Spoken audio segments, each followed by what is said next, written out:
讨论事情的时候一定会碰到一个状况，也就是我的控制权突然被带走，我要讲的事情突然间变成历史。那当然我们很希望把这个主控权拿回来，那今天就来教大家一些很专业跟和谐的方式，能够将 conversation 带回到你的重点。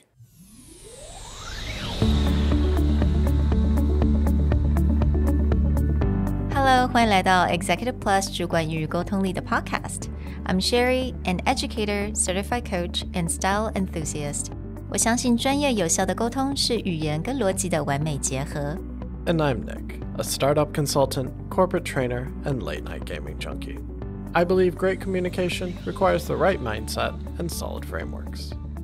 我们希望带给大家职场英语的技能、跨文化沟通技巧与其他能帮助您成为出色领导者的工具。Join us each week as we share our experience, research, and methodologies to take your communication and language skills from good to great.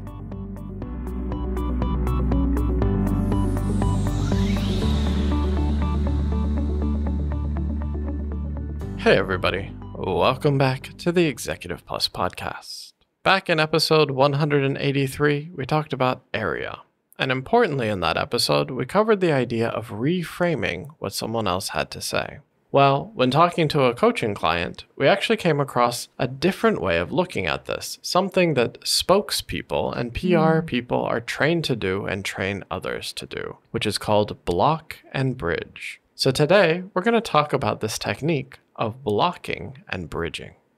我非常喜欢这个出发点，就是说这个 training 其实是给很多需要当可能是某个公司或者是某个品牌的代言人，他们必须都要知道该怎么跟记者来回答问题。那我觉得这些 technique 非常好用，因为其实我们是自己的代言人嘛 right？ 那如果我们到很多 meetings， 甚至到大型的或小型的都好，有的时候我们在讨论事情的时候，我们的这个主控权突然间被拿走， you know, somebody else kind of completely occupied the discussion and then just started talking about what he or she wants to talk about. But that's not what you want, right? You are an executive, 你是主管，那你想把这个主控权拿回来，但是你又很想要很巧妙的，不要那么的好像太直接的方式 you know, you want to do it professionally and peacefully. So we want to share with you guys this technique that we learned from the training for a spokesperson. The most transparent and obvious uses of this technique you see a lot in politicians. Maybe to the point where you go, wow, this guy never answers any questions and then goes back to his own techniques. Actually, last year we talked about what made Adam Newman such a charismatic speaker. And actually, this would be a lot of what he did. Yeah. Where he blocked the question that got thrown at him, and then he would bring people back to his own talking points. Right. If used too liberally, this can come across as avoidance. But if used really well in a PR or a spokesperson role, it is a way to get people connected to your message rather than off on their own questions. So we want to share a few tried and true blocking options. The first one being, thank you for bringing that up. However, it's also important to emphasize. 我觉得这个很巧妙啊 You're still thanking them, right? Thank you so much for bringing that up. However, 然后非常的巧妙很快速的就带进你的这个重点 However, it's also important to emphasize. This is also a great thing to use in a Q&A session, where perhaps you can tell whoever asked you that question is trying to bridge you into their own conversation. They're trying to get you off topic, or maybe they have like a grudge or a bone to pick. So they'll be like, I want you to talk about this. So you'll see a lot of people use this. Thank you for bringing that up. But let me emphasize this other important thing. Another thing that we can say is, that is an important point, and it also speaks to a bigger issue, which is... This is very reminiscent of what we discussed in the area formula about reframing. The idea being that rather than listening to their question, ignoring it, and going to talk about something else, you actually bring their question and reframe it into something that you do want to discuss or something that you are there to talk about.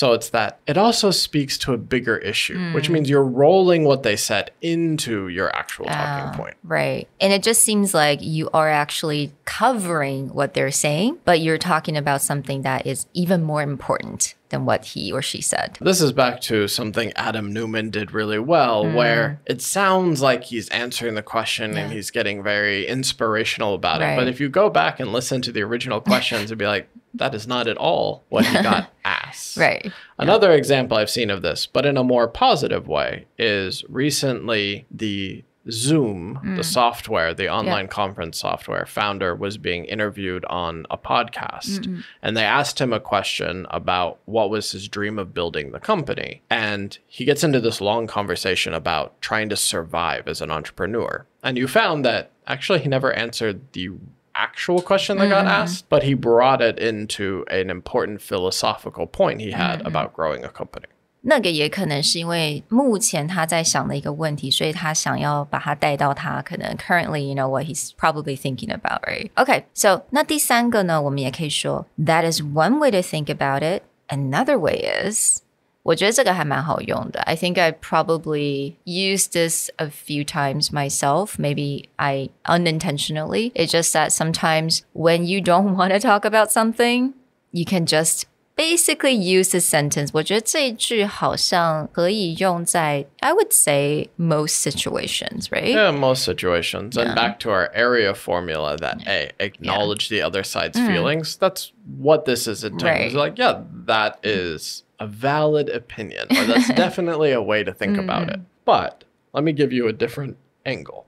Now, the next one, you can also say, that is not my area of expertise, but I can tell you. This is something that you see a lot in Q&A. Yeah. Perhaps it's like a CEO on stage and they're asking a very technical question. There's probably a degree to which they can answer it, but a lot of times you'll hear them, it's like, that's not really my area of expertise. Later, I will have my CTO come and answer your question, or please find me later so that I can answer in more detail. Right. 我们也教类似像这样子的句子，尤其是在比如说你做完 presentation， 那人家也会问你一些问题，但是可能你当下真的是没有办法回答这个问题，或者是你必须要思考。So you can still use the sentence so that in a way you're answering a question, but you're not being put on the spot to answer fully right away. Actually, someone that you will see say this quite often, ironically, is a pharmaceutical CEO or someone high up in a pharmaceutical company. Oh. Interestingly,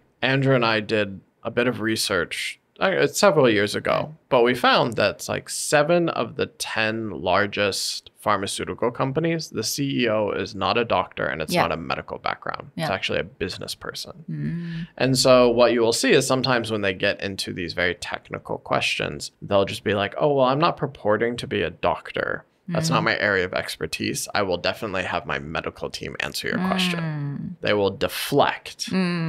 Or again, block and then bring in someone else.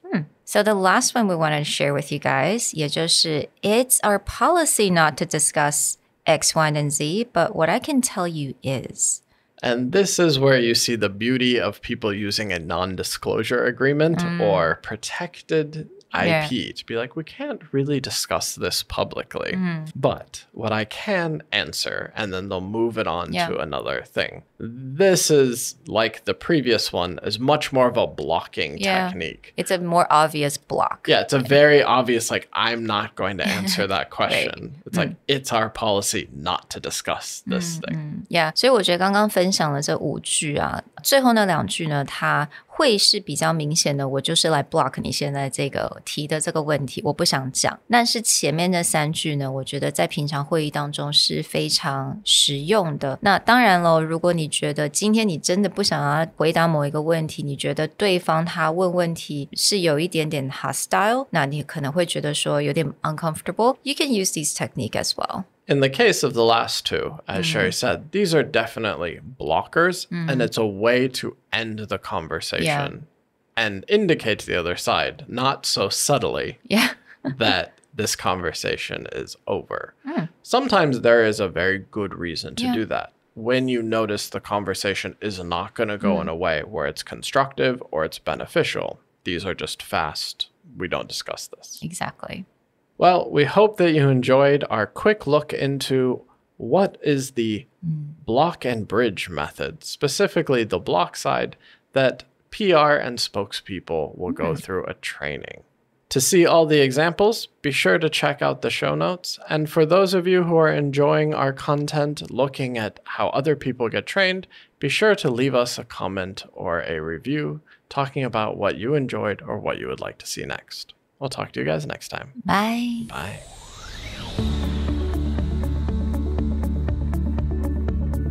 The Executive Plus podcast is a Presentality Group production, produced and hosted by Sherry Fang and Nick Howard.